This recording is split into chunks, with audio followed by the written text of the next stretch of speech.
Facebook Live is not switched on, yeah? No, it's not. Okay, good. And we are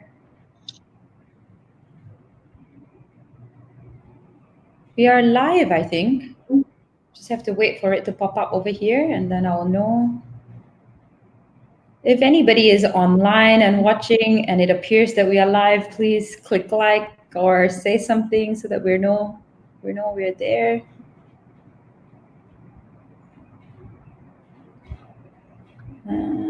Okay, great. Michelle, thank you so much. Thank you, Nicholas, as well. Yeah. We are live. Yay. It's always a blessing when we end up going live. I'm so excited to be here. My name is Hetal Joshi. I'm an organizational psychologist, and as part of our continuous effort to provide support from a mental health related perspective for the community, we are hosting a series of interviews with experts and everyday heroes just like you and I. Today with me, we have Gerald Kong. Gerald is one of my favoriteest partners with regards to trading. I love him. It's so easy to work with him. And the thing that I love about him the most is that he's super loyal. In a world where it's sometimes a bit difficult to trust, this is a guy that I completely trust. He was actually my trainer. He was the one who trained me up. So I got certified under Gerald, and ever since then, anyone who asks, where should I do my certification to become a trainer? I often always tell them, if you're not with Gerald, then I don't know what you're doing with your life. Gerald, on top of being a trainer, something that he does somewhat as a career, but his real professional job is in asset management, and he runs a portfolio of up to about 200 billion ringgit. And today we're going to talk about a topic that Gerald thinks is quite important, valuable, after we had an initial conversation, to talk about cash flow. Is cash flow king? And if I don't have enough cash right now with me, what are the alternatives that I could have? I also like to point out to a poll, if I can, before we get on to Gerald. We ran a poll today about your personality with regards to spending. And there was a lot of feedback about people who couldn't say that they fell into one bucket. So the 4 or 5 buckets that we introduced to was, are you a financial athlete? That's one bucket. So are you super goal oriented, super clear? Another bucket was, are you an emotional spender? The third bucket is, I like to plan for myself and my family. And the fourth bucket was in relation to being completely analytical about it, having your spreadsheets. So the winners of that, I think the majority, not the winners, but the majority we also had a couple of other polls that came in, or poll ideas. So just wanted to go back to that poll, if that's okay. And the majority actually said that, yeah, sorry, it's a little bit slow. Yeah, but the majority basically said that we're emotional spenders, or we tend to plan a little bit for ourselves. We tend to plan, but we stick to about 50 to 70% of it all the time. So, Gerald, maybe before we get into anything, please also introduce yourself if I've fallen short in my way. Sure. Hi, everyone. Thank you. Thank you, Hetal. Thank you for organizing this. And I guess when Hetal asked me, what can I share when it comes to mental health, especially during this time? So I just say that, well, I've been through quite a fair bit of these times. When we talk about these times, these days, doesn't refer to something that is super positive, but rather something that's not too positive, that is negative. And if you ask me, I went through the economy crisis in 1997. I was in UK. The exchange rate was 7 to 1, which means £1 you can exchange 7.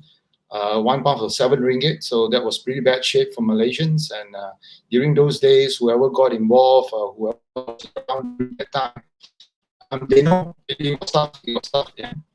And sometime in 2000, late 1990s, there was this mad cow disease. And at that time, I was involved with this a restaurant, and that was, and it created a lot of problems for a lot of us. So that was another crisis we went through. And we also have the SARS, SARS 2002 and 2003.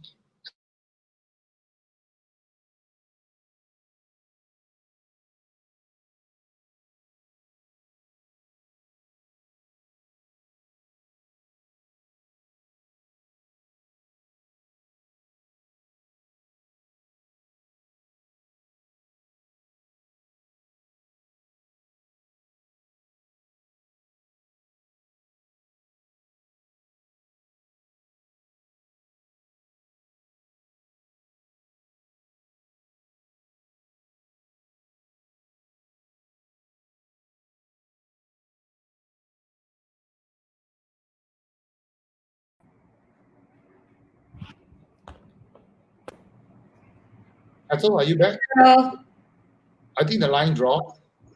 yeah, and I think your side as well is a bit laggy still. Yeah, still laggy. Yeah, I just Yeah, but we're back on live again.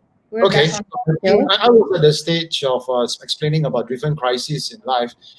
For me, I've been through, fortunately or unfortunately, we had things like the economy crisis, 97. We had mad cow disease in UK, and that was the time I was involved in the restaurant business, so it was really bad shape. Thank God I was working for the government at that time, so I had another income, so we learned something from there. And we had the SARS in 2002 and 2003. At that time, a friend of mine, very close friend of mine, we were involved in business too, and he was in the travel and tours industry. And Mm, really bad trip, because he's a big spender and I could see him suffering and mm, helped him out. But eventually the company closed down. And the strange thing is that probably he never learned from that. He grew his son up to be another travel agent, and the son is repeating what his father did. So that happened too. That sort of things happens.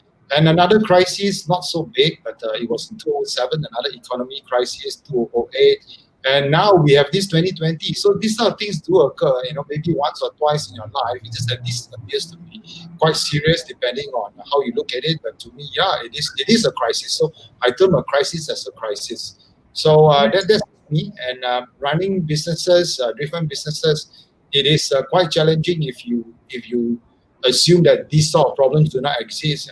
So that's a bit yeah, about my yeah. experience. And, yeah. I think what's really valuable that you shared. I apologize to everyone about the technical issues. I'm not sure this is probably the first time that it's happening. We have Gerald Kong with us talking about is cash really king? What can we do if we don't have cash? Gerald was just mentioning, for those of you who may have missed out, that he's been through up to 3 crises of such. Is this your fourth one, Gerald? It's my fifth one, yeah. Your Yeah. fifth one, my goodness. Yeah, And yeah. is this the worst one? Well, this is bad news because you see, during SARS, if it doesn't really affect us directly because you are not on a lockdown mode. You don't have any MCO. Mad cow disease is just that it affects certain people with a certain diet. Economy Mm, crisis, yes, you just have to tighten your belt. In so bad. But when you mm. talk about this situation, I think it affects everyone. Even my little kid also at 5 years old knows that he's not allowed to go out. So it Yeah, affects all ages too. So this right. this is serious. This is serious. Right. Yeah, I actually, I think I've actually would like to correct myself going forward because I'm quite, I try to use constructive words. I try to be very optimistic about what's going on. But I really like what you say. This is a crisis, end of story. Mm.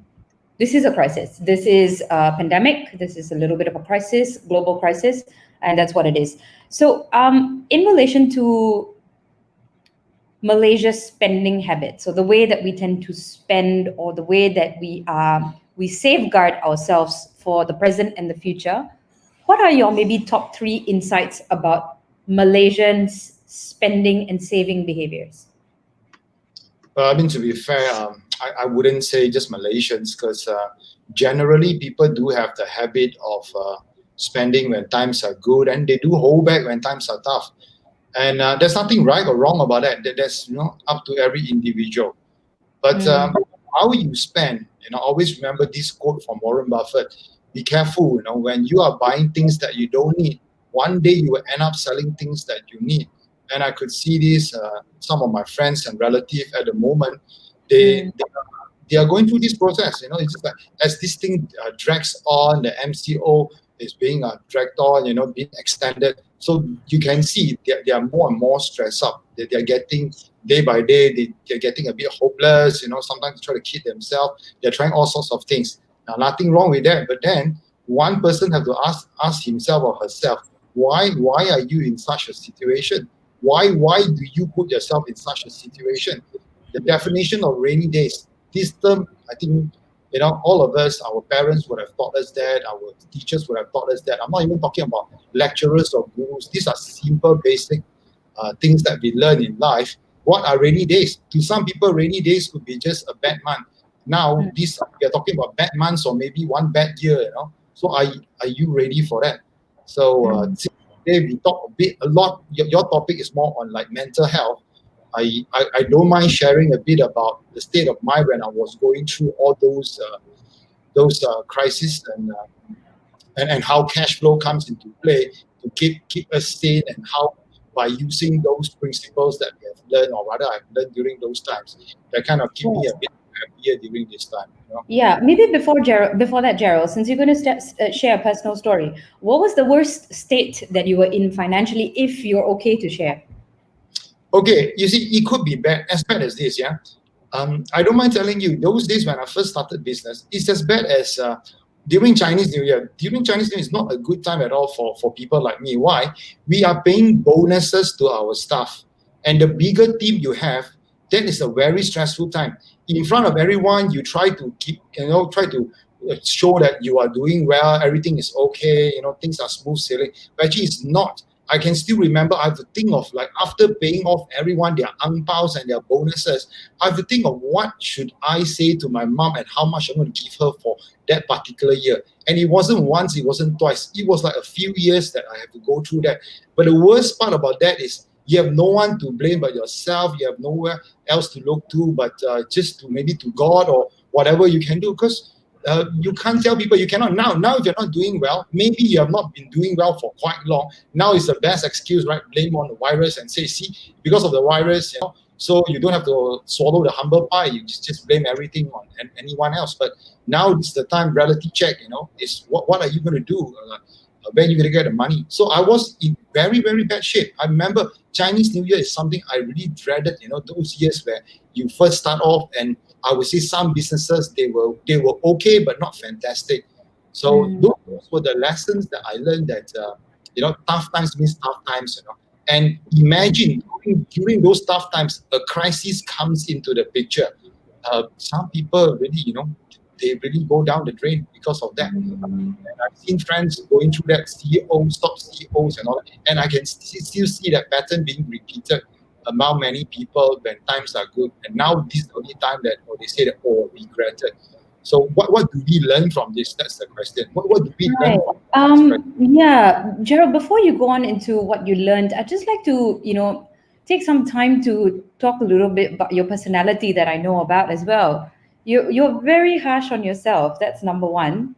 So, that what you were saying earlier, you have nobody to blame except yourself.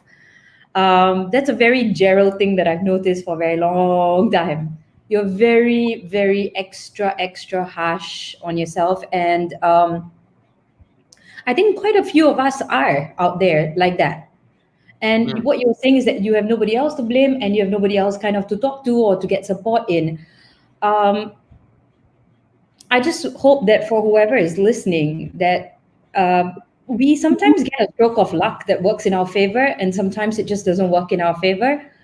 For the many times that it has worked for us, nobody is going to blame us. They're just going to congratulate you and blah, blah. Once in a while, we're going to make a couple of mistakes, and maybe we make really terrible mistakes repeatedly as well. But that's also part of being human. So yeah, just wanted to, get everybody who's listening in to just be a little bit kinder about yourself, and that I don't think you're the only one who's ever made mistakes in your life, nor never broken out of a pattern. But surely what I love about what Gerald is saying is that this experience of this pandemic puts us all on an equal playing field. So in case you're going through something, it's an easy way of, just saying that this is something that's happening to all of us. And I really hope that you reach out and get help that you need. Gerald, you have come out beautifully. I mean, I've met you a couple of years. I met you a couple of years before that. And in the more recent times, I just feel the glow again. So what were some lessons that you learned about money and life and mental health? And what kind of helped you along the way to get to where you are now as well? Okay, you see, the thing is this, when I was so harsh on myself, just like you say, I was telling myself, I'm okay, I can take it. But then actually I couldn't take it physically. These are the lessons I learned. And whenever there's a crisis, to some people financially, at most you are just a bankrupt. A bankrupt's not the end of the world. But it does something else to the body. You see, for me, my blood pressure shot up to, can you believe, like 210 over 116. To some people, I think even at 180 over 120, they are already in serious trouble, or even 100, they're in serious trouble. They had a stroke. But for me, I don't know how, because you may be mentally strong, but your body may not be able to take it. So Yes. therefore, I told myself, I cannot treat my body that way. In fact, my doctor told me, he said, either you change job or you do something, otherwise you will be in the body bag. That's it. Very simple, period. There's nothing to talk about, nothing to negotiate. That's just period. That's just facts. So that's what I learned. So your body takes a toll when you take stress. You cannot say nothing will happen to you. Go and check your blood pressure. Go and check your heart rate. Monitor your heart rate. Buy a machine or buy a gadget to check. These days you can do that. So I got a shock. So when that happened, but I felt I was okay. No headache, no symptoms. So the doctor said, well, it doesn't mean anything. A lot of people who don't have symptoms, suddenly they get a stroke and they die. They get a heart attack. So this can happen. So physically, that's what I learned. But business-wise, there are a few lessons that I learned too. Number one, I learned that some business and industry are just easily affected by all these little factors. So if possible, if you can, I'm not asking you to run away, but stay away or change your business model. Don't be so heavily dependent that, let's say, on very retail. Don't do things that's so retail and something like this happen, then you're in trouble. Just like what I say about my friend. Neither did he didn't even stop, but he even told his son to do the same business. And now the son is badly hit. So I was thinking that, do some people learn or they don't learn? So who am I to comment? And the truth is this: if you really want to get yourself involved in businesses where it's prone to all this sort of attacks and it's very, very vulnerable, I suggest that you have a healthy cash flow. And we will talk more about that because that's the topic for today: how cash flow can affect our mental health directly. It affects my mental health. Yeah, and outsourcing is not a bad thing. I learned two things from outsourcing. First of all, I learned that you can outsource your problems. Yes, you pay people a little bit more, and people need to earn from it. But your headache, and for the price you're paying, that peace of mind is priceless. And that goes to say that outsourcing is also a good business. That's why, for my IT business those days, it was more of an outsourcing business where people outsource to us their problems. So whatever they don't want to handle, we handle it instead. And in terms of realization, I would say that I realized that besides outsourcing, we can get good partners. Like between me and you, I don't employ you, you don't employ me, but we have an understanding. We treat each other well. So you do certain functions which I don't do too well, or I refuse to do, or it stresses me out. And business partners are good to have as many reliable business partners. Some of them are trustworthy, some of them are not. So yeah, in terms of lessons, both business-wise as well as my mental health, as well physically, my personal health, that was what I learned from the previous incidents. Yeah, I remember when I met you, I was really shocked at how much of weight you lost. And then when I met you again, you just you looked healthy. You had gone from being really skinny, but then you really found a beautiful, I think you used TCM, if I'm not wrong. Yeah. Yeah, and you found a way back to your recovery as well. I'm so proud of you.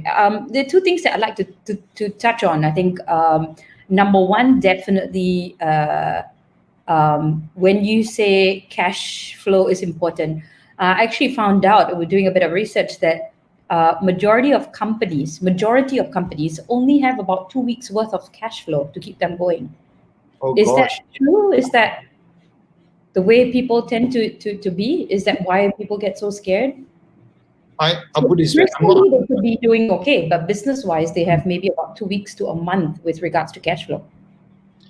I'm not surprised, but it's just that I'm disappointed with the statistics, to know that people do behave like that. It's like, you and I, we go around, we run training at times. We hope to educate people so that they don't make mistakes, so that we hope that they learn from others. But it looks like some people don't really learn from others. I mean, that's my disappointment. And it's not healthy for your. I have no comments in terms of business, but I'm here to say that, it is not healthy for your health. Why? Because you'll be very stressed out. Now, you see, if you want to get involved in businesses where it's prone to all these sort of, susceptible to all these problems, right? You better have a healthy cash flow of 6 months to 12 months. And Yeah. as employees, I don't mind to rub it in. I don't want to rub it in, but I just have to tell you the truth. Next time you're going to get a job, you better check how healthy is your boss cash flow, right? And if your boss, the way, the lifestyle that he has and the way he spends money is like, uh, just very lavishly, then you have to ask yourself, is this the person you want to work with? Because they don't seem to get their priorities right. They don't seem to understand cash flow management. Any business without cash, you are in trouble. Wow, Gerald, I'm just imagining the next time one of our viewers who are listening, they go for an interview, and they finish the interview, and the boss asks them, "Do you have any other questions?" And they're like, "So how's your cash flow?" Gerald told me I have to ask that question. That's hilarious, but that's also quite an important thing, because you want to know what life is going to be looking like in the good times and also in the bad times. Because Um, I think interviews yeah, works both ways. It's for you to know the company as well, not only for the company to know you. So you have to ask certain questions, whether you feel obligated or not, whether you feel it's a bit awkward, but maybe ask in a nice way. Maybe look through the company's accounts. If it's a proper company, you can look through their accounts, look at their cash flow statement, look at exactly how liquid they are. Because yeah. I work for a company that lives on 6 weeks to, 2 weeks to a month of cash flow. That is disastrous, Mm, because they are hoping, they are big gamblers, because they are hoping that every day will get better, and a lot of bosses, they spend money that they have not earned. In fact, they are right, spending money right, their suppliers money. I've right. been there. I've been there. Been there.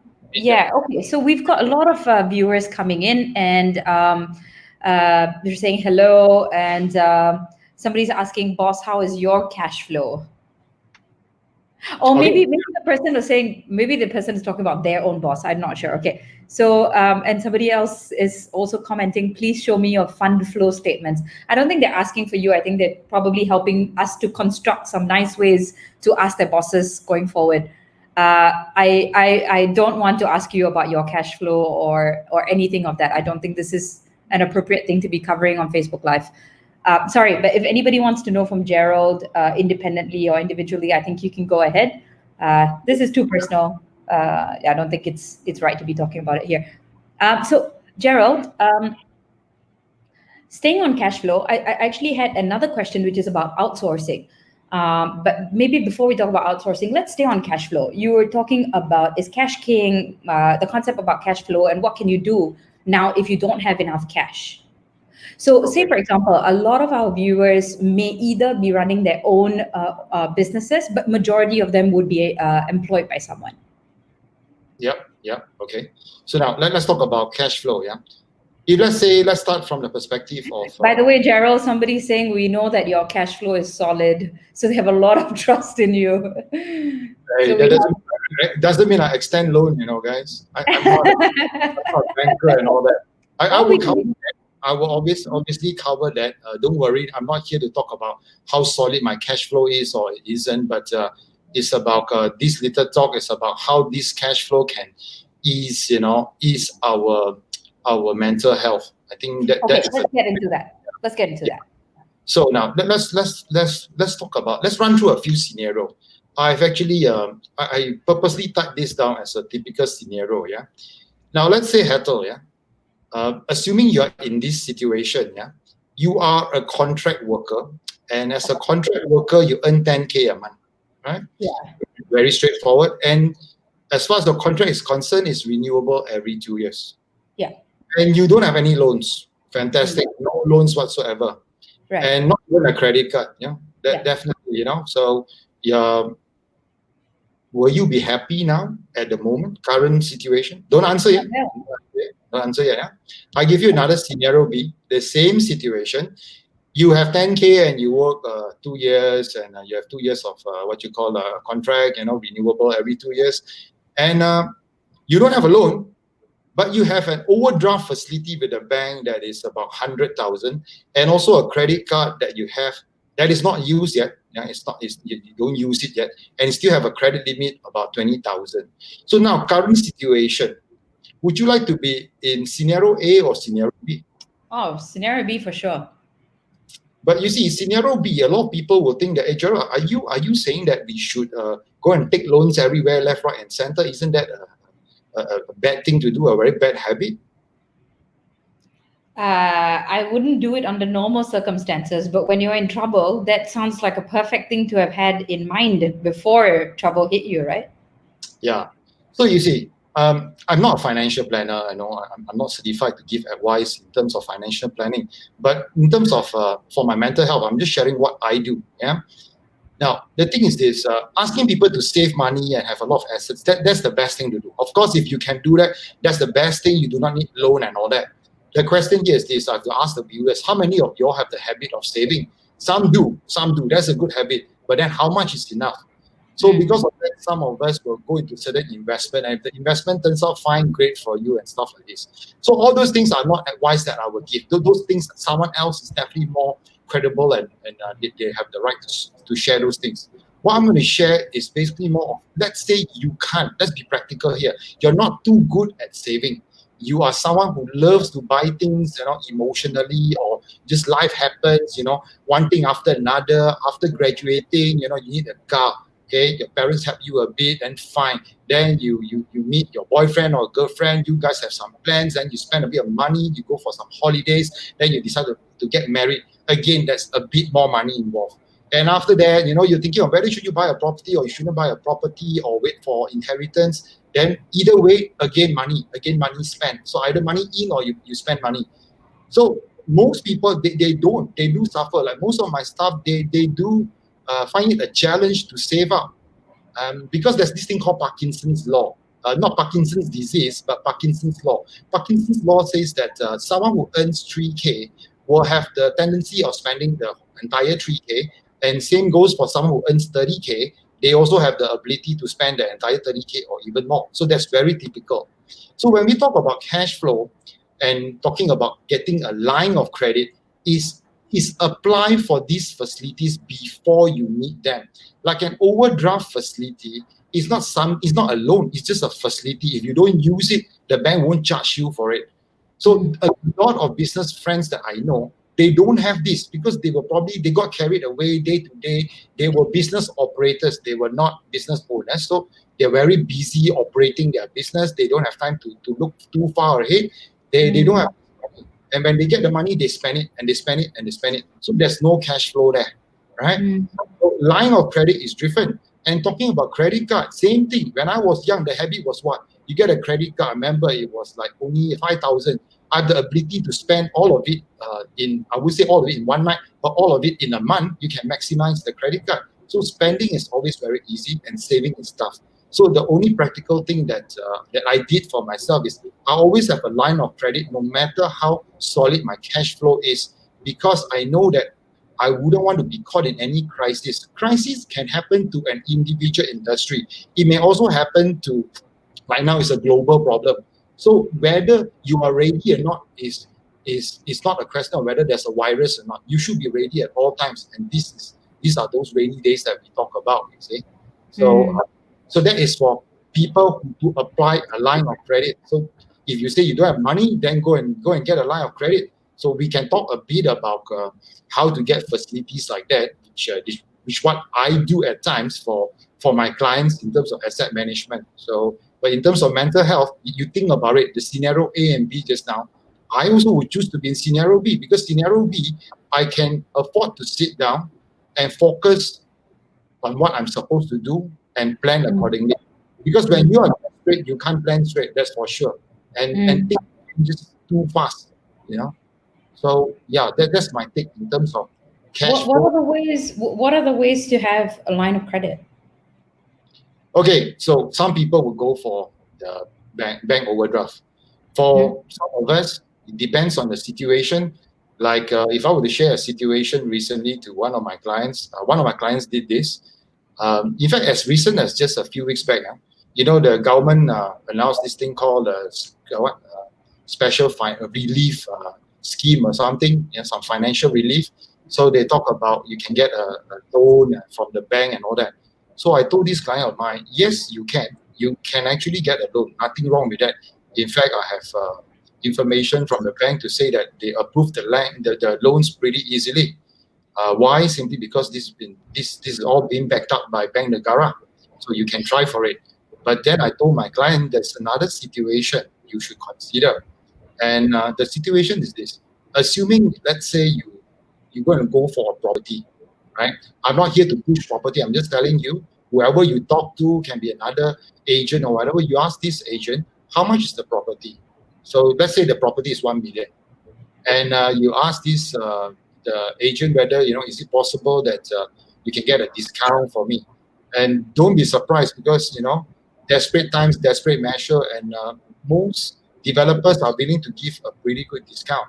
So one of the discount could be, let's say, something like 25 to 30% off. And if you get a margin of finance of 90%, there's still a difference between about 15 to 20% depending on the discount. So with that could be your cash flow that you can use.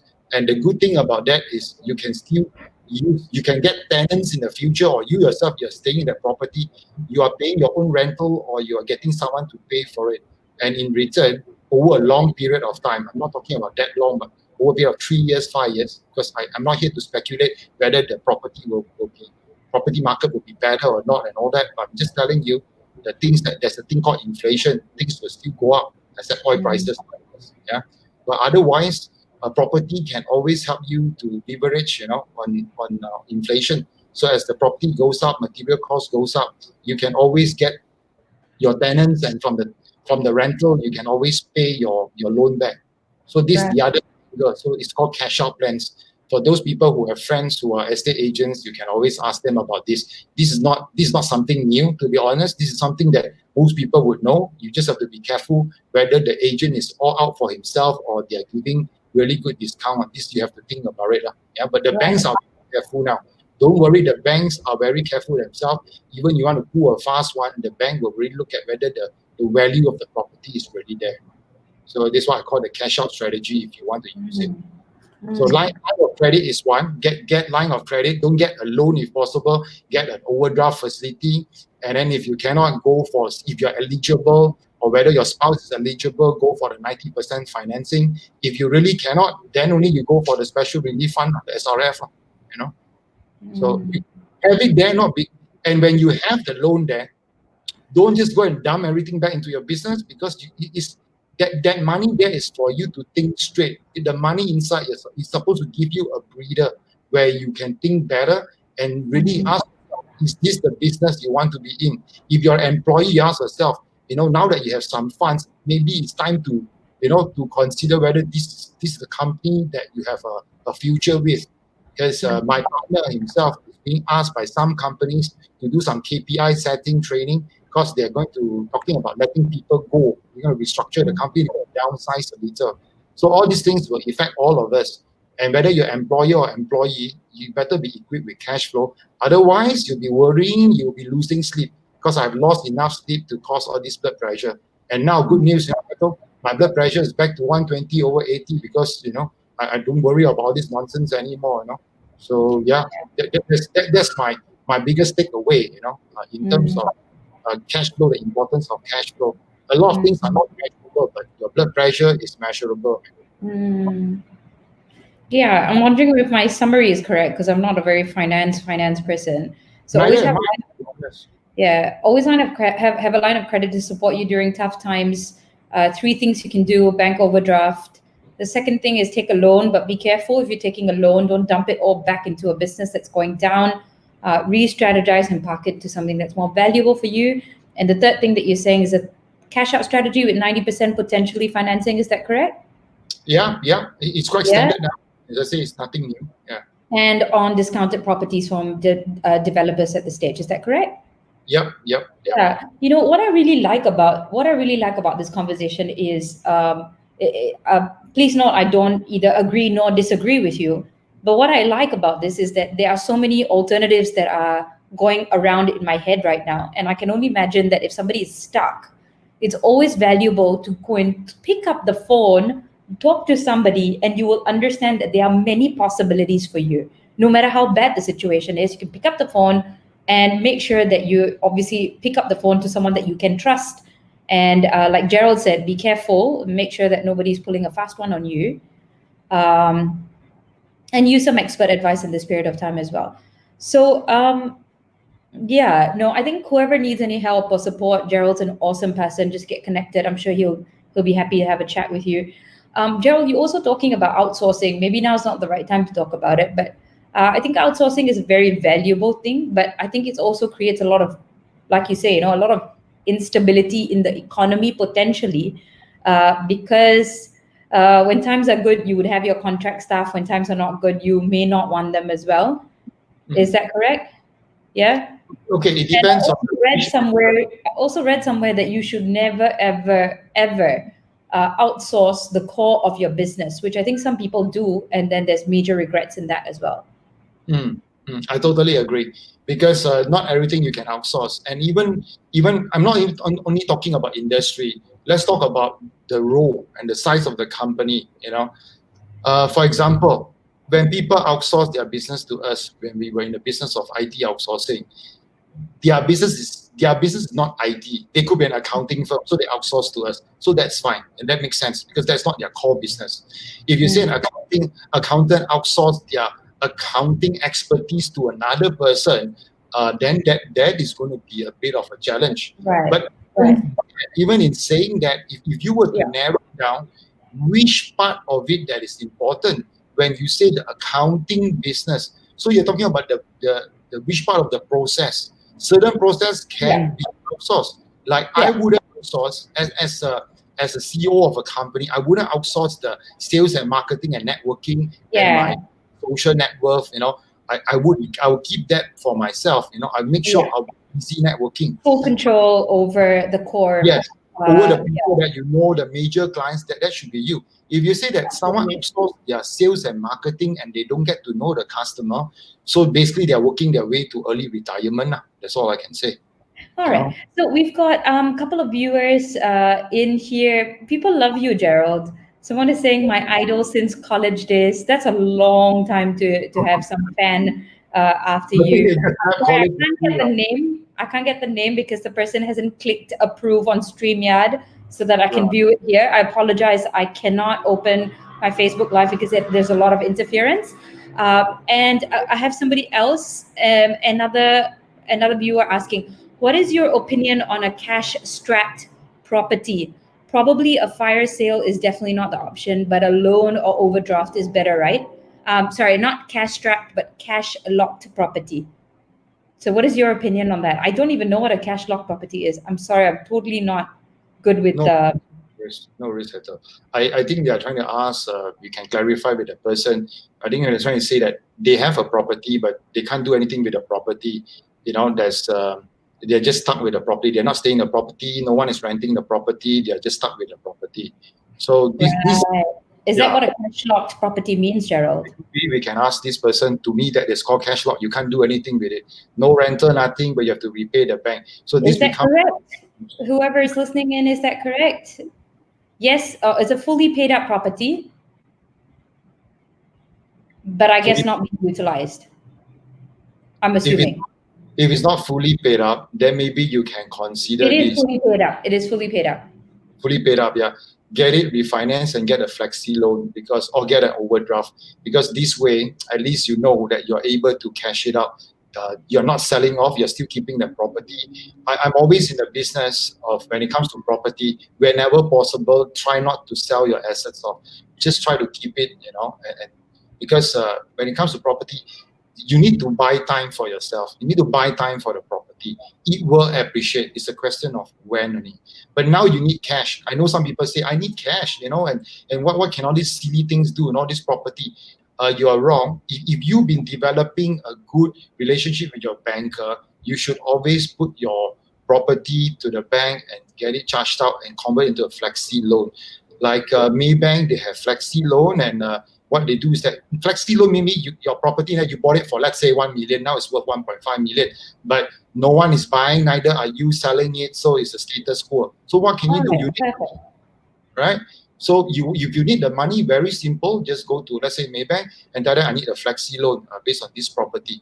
So maybe they find that, okay, they can give you 300,000 on this. And the condition of the flexi loan is that if you don't use the 300,000, you only use 3K, they only charge you interest based on 3K. So these are better way of financing. It's just like an overdraft, but they call it flexi loan. It's more creative. You'd be surprised. Bankers are very creative. It's good to have a friend who's a banker, to be honest. They will tell you what are the do's and don'ts. Don't just rush and get a loan. Don't just rush now. My dear viewers, if you are an SME owner, don't rush to grab a loan straight away. Just see what are the options that you have, And then with all the options you can always get a letter of offer first. That's fine.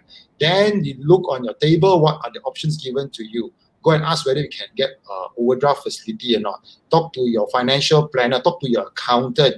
They are pretty free, I guess, at this time. So seek advice. They will tell you which is a better option. I'm sure you can evaluate for yourself too. For my angle is that because I've gained success from properties, cashing out from properties, I will use that as my own benchmark. For me. So that's when awesome. I look at my properties, Yeah.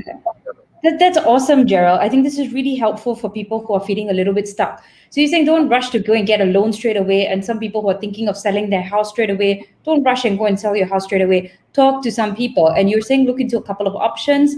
And you're saying seek advice from accountants, bankers, I guess lawyers as well, Gerald? Yeah, lawyers as well. Anyone Because else? let me share a situation with you, Hetal. Imagine now you are, let's say, times are bad. Times are bad. And then now you have to sell your property. And then when you sell your property, now it's so hard to get any buyers. And people offer you rubbish. Let's say your property is worth 1.5 million. They tell you ridiculous prices like 800K. And what does that do to your mental health? Does it make you sleep better knowing that someone will pay almost half for your property? Does it make you feel good? Does it make you feel saner than yesterday? Or it makes you feel like really rubbish, really times are so bad. And it makes you maybe even suicidal, that's really bad news, So I wouldn't take that path. I would really look at something more positive, looking at the bright side. I still have a property, just that I need some money now. Trust me, guys, these sort of things, I don't mind telling you, it doesn't affect me. I'm not bragging. It doesn't affect me. Why? Not because I'm rich, I'm solid in cash. It's just that because you must be prepared for crisis. Crisis can happen to anyone, anytime. Certain things insurance can back you up, then go and buy the insurance. But there's certain things insurance couldn't back you up. You just need to do some pre-planning, that's all. And there are lots of experts out there. I'm definitely not one of the experts. I learn from mistakes, and I hope that people don't learn from it. Hope that people learn from my mistakes and not create their own. Yeah, I'm really feeling a lot of fatherly advice. I don't know why, but I just feel like as though it's my father talking to me right now. Are you trying to say I'm your father? I'm so old like your father. No, because these are things that I've heard my parents saying for so many times. Always be prepared. Always be prepared. Always be prepared. But we hardly ever stay prepared. But regardless, whoever is listening and you are feeling fearful, and this conversation may be evoking more fear, I really I really recommend that you take a few deep breaths in, because these are already challenging times. Sometimes conversations like this may evoke a bit more fear. Take a few deep breaths, and I really prompt you that if you need any help or any support, at least Gerald could be here. Gerald, I'm offering you. I'm sure you'll be more than. I think the whole idea of setting up this community is that if you need anything, pick up the phone. And even if Gerald cannot help, somebody else can. But please don't sit down listening to this. Embracing more and more fear into your system. I've had a couple more comments. Someone's asking, would you take an overdraft to grab more low property prices? I personally wouldn't do that. You must understand, leveraging on the banks and over leveraging is a very fine line that you need to know how to draw. And you really need to talk to some experts when you want to over leverage, because you think about it. I know some people are doing this. Why not we get a loan? Yeah, why not we get a loan and then we go and buy more properties? So how many times are you leveraging on the bank? So some people over leverage and they will be in trouble. So you have to think about that. And of course, some people do get lucky, Hetal. But I'm not a believer of luck, unfortunately. Maybe because I didn't encounter those things. So getting an overdraft to buy cheap properties, you have to be careful. You better speak to some expert. If I were you, I would rather talk to someone. If you want to grab auction properties, maybe this is a good time, right? But are you going to use your overdraft to touch the property, then you better have a longer plan. You better see a bigger picture. You have to look at interest rates, and you have to look at the risk factor. If you're acquiring a property now, how long can you hold? Again, it's back to cash flow, because if you're taking an overdraft, the interest can be high, it's not low. So the that you cannot be tempted by all these things. I know, and I've been there again. How many people are tempted? They know that credit card, the interest rate can be up to 18% a year, which is 1.5% a month, and yet people maximize their credit card. So it's crazy, right? It is insane. It is insane, and I think it's also bordering around risk-taking and potentially greed. And I really like what you're talking about with regards to luck, and it hasn't really worked for you. I was also speaking with Dato' Lim from Sogo, founder of Sogo, and he was just talking about, in his experience in his life, 30% of the time it does boil down to luck, and sometimes you don't have it. Sometimes you do, sometimes you don't, but it's not a permanent state of having luck. So just really consider the risk involved in embracing more or investing in more than what you can potentially handle, considering we may not be clear about what this crisis actually means to us and when it could end. So Gerald, I'm waiting for anybody else who's got any more questions. You guys have been so participative and so engaging. A lot of questions, actually. So that's fantastic. Anybody else have any questions, please ask. Gerald, I'm a really simple person. I don't like this idea of too many properties or too many things. I'm very Marie Kondo. I don't like too many things. I like simplicity, and I like just having cash. I have a question for you. Sure. Why do we do this to ourselves? Why can't we just have a little bit or just enough to last us for a year and then just stop? Okay, so you're saying that how much do we need, and why do we need to do so many different things and put ourselves in such a high risk situation? Why can't we just keep it simple? And is there a way to just keep it simple so that you can just live your life, go travel, do amazing things? Okay, just want to share with you something. People will find it a bit funny because I'm in the business of asset management. But even that also, I'm pretty neutral. That's why, I'm very selective with people that I work with. You see, it's my take that, people from Switzerland, apparently most of them don't own their own property, and they are very happy people because they don't have to pay their mortgage. So by saying that, most people will think that, in that case, fine, man, then don't buy a property. Now, there's no right or wrong about it. For me, those customers of mine who wants to get involved in properties because they do love properties, maybe they feel like they are bragging rights. It's up to them. It's really up to them. And as I said, based on Parkinson's law, you will never earn enough if you choose to keep spending. And to each his own. All of us will have our own definition of success. So I'm not here to preach that you need to have 1,000 properties, then you are a tycoon, then you'll be successful. It's not a fair comment. The truth is that you can be happy. I've seen people who are happy with $3,000 in a rented property. It's fine. Nothing wrong with that. It's just that if, let's say, for you, Hetal, I personally think that if you like to do whatever you want, it's fine. Just make sure you have the cash flow. If you ask me the definition of a happier life, I won't say to happiness, but a happier life, a less stressful life, is to make sure you have that cash flow with you. And if just say if you are someone, let's say you earn 30 grand, and you will have to, pay for mortgages, pay for this, pay for a fancy car or this and that, and it ends up to be about 20 over grand, and you haven't talked about having some budget for dinner and shopping, right? You're really stressed up, Does that happiness? There's no happiness there. Oh, absolutely not. And Gerald, we've got so many questions for you, actually. We just have to pull you in for a little bit more, if that's okay. Sure. I have one question before. I'm so sorry, guys. I know you have questions as well, but I'm just gonna ask one question, if that's okay. Ask for your permission. Gerald, I think the dream for most people is financial freedom. Does it make sense to you, these two words? What does it mean?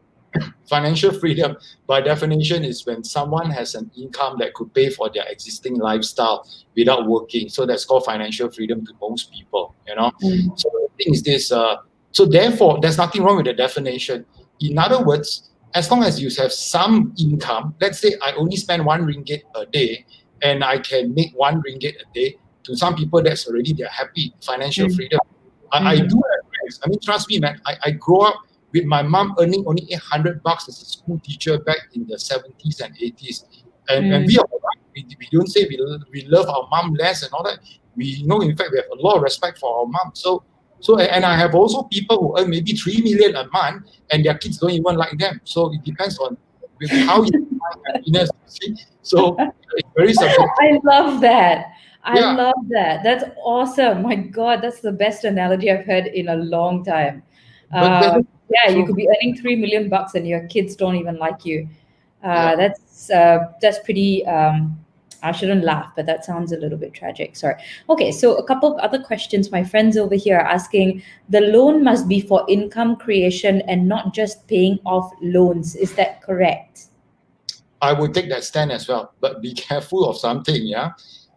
Income creation, some people income creation, they get talked into certain scam, and then suddenly they have taken a loan of few 100,000 and it all goes to this person and the thing goes bust. It's a money game or whatever. Then too bad, man, guys. You're stuck with a big chunk, a big Yeah. loan, and a lot of people are sadly, in anything you do, especially when you talk about using your money, you really have to do your own due diligence and ask the experts to do due diligence for you. You have to keep asking questions and asking more and more questions. So Yeah. if you say that, should I get a loan, that is like now they're offering 3.5% to pay off my credit card, which is at 18%, then you should. That one is pretty common sense. Mm. You get what I'm saying, Hato? Yeah, absolutely. And I guess for this person, I think you're saying the loan must be for income creation. I think the assumption is that it will create income. What you're trying to what the outcome, what you're hoping for is income creation, but not necessarily it leads up to income creation. Is that correct? Sure. I mean, at least if you have done your due diligence, let's say if you are investing in a property, so your intention is clear, you have done your due diligence, it is for income creation, then take a loan. But if you say take a loan for, I don't know, some clients of mine, they come to me telling me that they have a lot of loans. I say, what do you use the loan for? Oh, house renovation. I say, okay, maybe there's still a form of adding value. What else? Oh, I help my brother-in-law with certain things. I'm not saying don't help your brother-in-law, but they start to tell things which means these people don't have what we call a discipline in managing their money. That's where the problem is. And that's very dangerous. Very dangerous. It is. Yeah. Mun Wei Chu is saying this MCO period has really made me realize how little we actually need to survive. Amen. I totally agree with you. And she also says, I apologize, want and choosing a lifestyle is totally a different thing altogether. So wanting and choosing your lifestyle is totally a different thing altogether. Gerald, can I ask you one last question before we go? You have met, I guess, a whole range, what do you call it? A whole range of income distribution with regards to people, from people who may earn 3,000 all the way to 3 million, whatever not. Would you say that people who earn more money are happier? Well, the answer is that more money, they have more options. But will that make them happier? I don't know, because when I was making $300 when I was working part-time, I was happy. And I also have my downtimes. And when I'm making enough money, there was never enough. So, you don't forget you have spouse too. They know how to demand for things. They do ask things from you. So it's just that, I won't say money is not important. With money, you have more options. It's just that when you don't have money, you're limited to options, including helping people. So I would say that you do your best, generate whatever wealth you can, and ask yourself, the purpose of your wealth is to what? What's the purpose of it? If your purpose of your wealth is to create more wealth, then it's the never ending. It just go on and on and on. Correct. And be careful, you will lose your plot and you lose your I would say your sanity as well. So what should be the purpose of generating more revenue or more wealth then?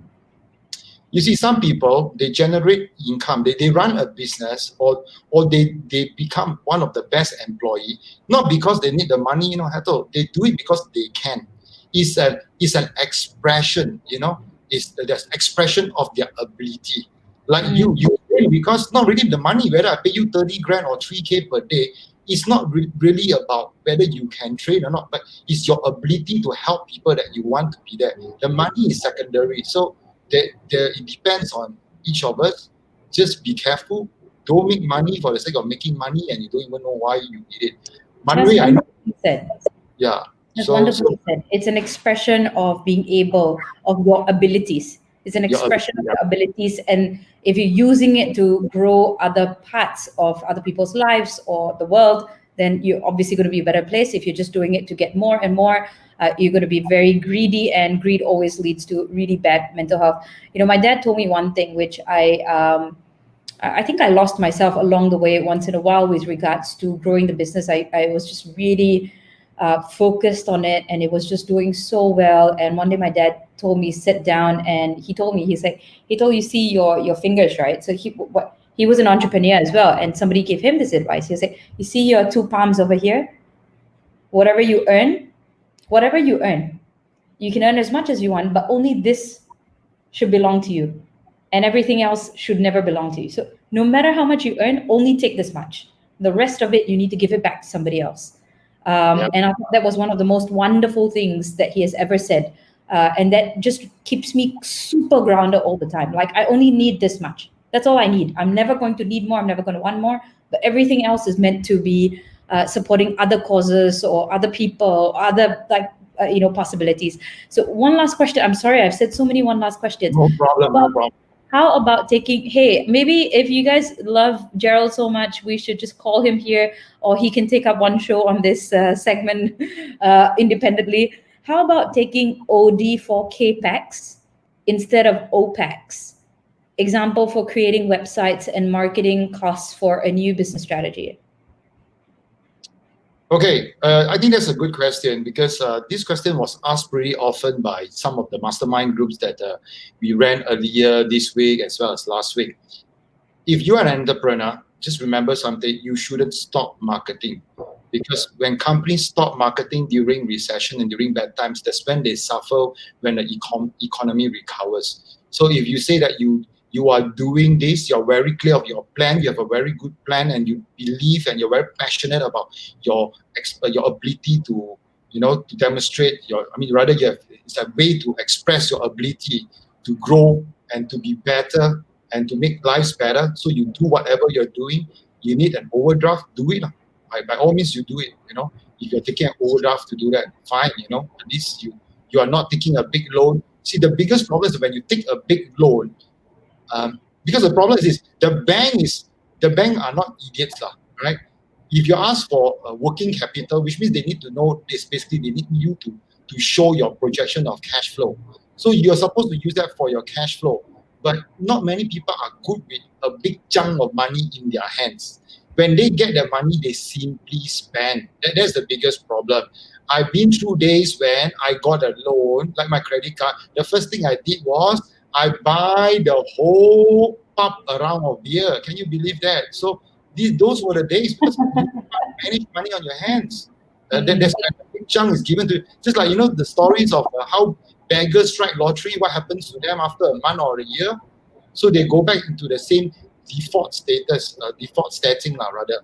So just be careful. If you are using overdraft to expand, fair enough. Yeah, it's still a business reason. So just know why you're doing that. Yeah. Well, we've reached almost an hour now, Gerald. I just really wanted to thank you so much for your time. And I just want to really thank everybody else for all the questions. You've got heaps of questions over here today. Gerald, did you have any parting words for anybody who might be struggling right now, who might be really, contemplating what to do if they're feeling stuck? What is your advice for them? Okay, I would say this, yeah. Now, this whole session is not meant to be negative, just like what Hetal say. I'm not here to, it's just that I don't like to beat around the bush, so I may appear to be quite negative at times with my comments, but I don't like to waste time. The thing is this, the most important thing that you need to keep straight is your mental health. Your mind needs to be straight at the moment, because if you keep yourself sane, you can always make back the money that you have lost or you'll be losing. So it's fine. It's just a temporary state. You may return not to the old norm, but there will be a new norm. But either way, your mind will return back to where it's supposed to be. So keep it straight. I love that you said that, and I totally agree with it as well. I think the mind obviously is the most powerful thing. If you stabilize it a little bit, it will really be a good platform for you to think about all kinds of possibilities and options. And the reason why we have someone like Gerald talking about money, although it's a mental health platform, is because there's a direct relationship between your financial status and or your financial emotional triggers around finances and your mental health. So please reach out to Gerald if you need anything. I thank Gerald for self-offering him. And please reach out anywhere else in case you need any help. Gerald, I wish you all the best. I'm just so glad to see you in an awesome space, better than ever before. And just to add to what Gerald said, it may be tough times now for some of you. If you have the right space in your head, you might be able to have some possibilities. And I just like also to add that, like Gerald, you could be even at a higher trajectory going forward. Absolutely possible thing. I mean, if you look at Donald Trump, right? Not a good example. If you look at some dude like him, he could, get out of it. There are many people who've gotten out of it. Just want to make sure that you have all the support that you need. Everyone's saying, "My God, so many awesome people, Gerald." I think it must be all amazing friends of yours. Everybody's saying thank you, and someone's also giving you a small little flower, Gerald, a pink Nice. one. Well, thank you guys for being around. All righty. Thank you, Gerald. Love to your Great. family, and God bless. All right. Have a great weekend. All right, bye. All righty. Bye-bye. Bye bye.